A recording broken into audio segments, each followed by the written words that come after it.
A director I've noticed I have a fondness for their work is Will Gluck, as I tend to gravitate towards the sly self-aware approach he takes. He appears to enjoy playing with genre conventions, and with One Night Only, he presents a twist on the usual romantic comedy by placing a ticking clock and an unusual law.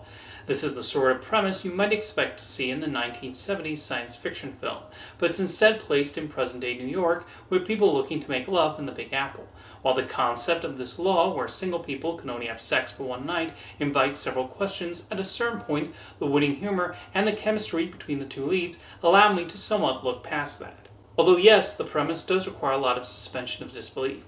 I feel there will be a much bigger uproar over this law, and we do get hints of that through some of the creative background signage and graffiti. But you would think some people will be using this night to hold massive protests to attempt to repeal this law. The New Yorkers also seem surprisingly casual about the extra surveillance required for this to work.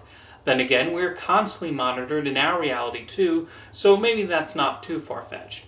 This just goes the extra step by being set in a puritanical country. The absurd premise is more of a jumping off point to see how Owen and Allie gel.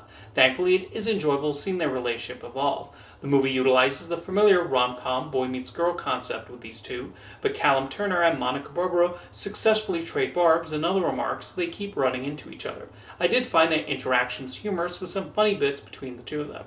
They also have some solidly heartfelt conversations between the times where they make sarcastic comments to each other. Enough that when they get separated for a while at a certain point, I started to wait until they were on screen together again. With the concept, the movie is playing with the typical romantic comedy convention of two people meeting and then immediately getting into bed together. It's funny seeing One Night Only spin that on its head by having everyone instantly launching into makeout sessions except the two leads of each other.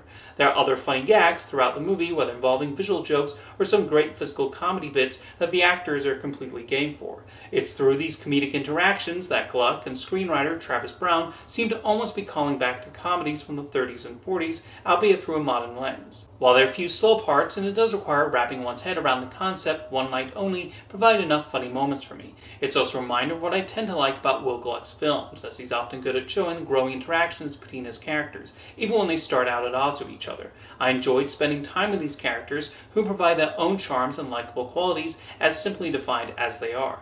Yes, there is a darker, dystopian film hidden beneath this premise. It does point to that government overreach at times, as well as the ways certain people casually accept this way of living.